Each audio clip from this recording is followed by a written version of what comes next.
wengine, Mungu anaanza kutubariki kwanza sisi, ndipo mibaraka inaenda kwa hawa wengine. Lakini kuna mtu anatazama anasema, sasa wewe kweli ni muombea adui yangu ni muombea, ninaweza? Wewe unaweza? Tujaribu kuangalia vielelezo viwili tunapoenda kuhitimisha na kuanza kuomba. Leo tutaomba kwa ajili ya wengine, hatutaomba kwa mahitaji yetu. Tutaomba kwa mahitaji ya kanisa na tutaomba kwa mahitaji ya wengine. Yesu alipokuwa amekamatwa katika siku ile ya Alhamisi jioni, aliteswa mateso ambayo tunayaona kwenye kitabu cha Mathayo sura ya 27.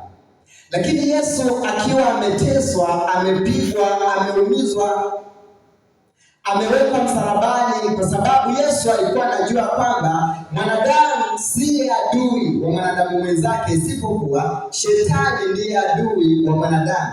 Kwa shetani anamtumia mwanadamu kumdhuru mwenzake. Kwa Yesu alikuwa akitazama wale waliokuwa wanamtesa, anaona hawajui kitu, wameshawishiwa na shetani kumtesa na kumuua.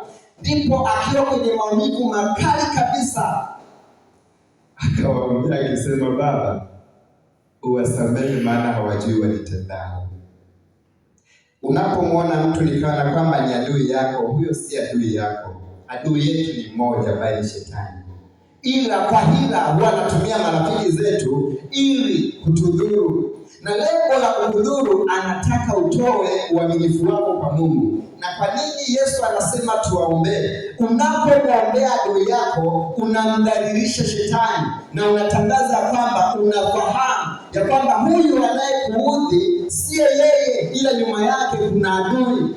Lakini wewe nawe ukianza kumchukia, shetani anashangilia, anasema sawa, wazo langu limetimia. Yesu alipokuwa anateswa kwenye mateso makali pale msalabani, hakuwalaani wale waliokuwa wanamtesa, maana anajua shetani ndiye chanzo aliyewasukuma watende yale yote. Akawaambia, Baba, uwasamehe maana hawajui walitendalo. Siri ya kuombea wale wanaokuudhi: moja, unamkasirisha shetani na unamfanya akate tamaa. Maana alijua kimtumia rafiki yako kukuudhi, utakasirika. Na kumbuka, chuki haitokani na Mungu, inatokana na shetani. Kwa hiyo ukichukia na ukamkasirikia, basi wewe nawe na yeye mmekuwa kitu kimoja. Lakini ukianza kumwombea, basi unamtukuza Mungu na shetani unamkatisha tamaa na unamfanya ashindwe kuendelea na mpango wake. Lakini mtu mwingine tunapoenda kuhitimisha ni Stefano. Stefano alikuwa akihubiri habari za Yesu na akawa anatenda miujiza mingi sana. Baada ya hapo wakamkamata.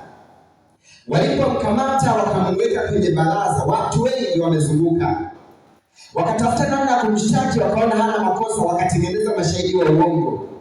Wale mashahidi wa uongo wakasimama mbele ya watu wakubwa wenye baraza, wanaanza kusema, huyu mtu amesema kwamba Yesu inabidi kupitia Yesu basi yale maagizo ya Musa yabadilishwe, na wakamsingizia mambo mengi ya uongo. Ndipo yule mkuu sasa ambaye wanamsingizia kwake akamuuliza Stefano kwamba hivi ndivyo ilivyo? Stefano kwa upole na kwa unyenyekevu na kwa hekima, Biblia inasema walitamani kushindana naye, lakini roho iliyokuwa ndani yake hawakuweza kushindana naye, maana ilikuwa ana hekima kuliko wao. Sasa kwa sababu wameona ameshindwa, wakamtafutia mashahidi wa uongo. Ni mara ngapi tumetengenezewa mashahidi wa uongo na wakatushuhudia jambo ambalo hatujatenda kwa lengo la sisi kudhurika? Lakini sikiliza, somo linasema kuwaombea wengine, hasa zaidi wale wanaotuudhi. Stefano akiwa pale kwenye baraza, kuna watu wengi wanamsikiliza. Stefano akaanza kueleza kwa kina. Hakuwa na Biblia, na ndio maana tunaambiwa kwamba siku hizi tunapaswa kusoma neno lilo kichwani, maana kuna wakati inabidi utetee imani yako hali ya kwamba hauna Biblia kurejelea. Stefano akaanzia kwa Ibrahimu. akaenda kwa mlolongo, Ibrahimu alivyomzaa Isaka, alivyomzaa Yakobo alivyozaa 12, mlolongo mpaka Yesu alivyokuja. Halafu akaanza kuwaonya kwa sauti kwamba ninyi wenye shingo ngumu mnakataa Roho Mtakatifu. Waliposikia hayo akachoma mioyo yao. Hicho ni kitabu cha Matendo sura ya 7, ukipata nafasi utaenda upitie. Sasa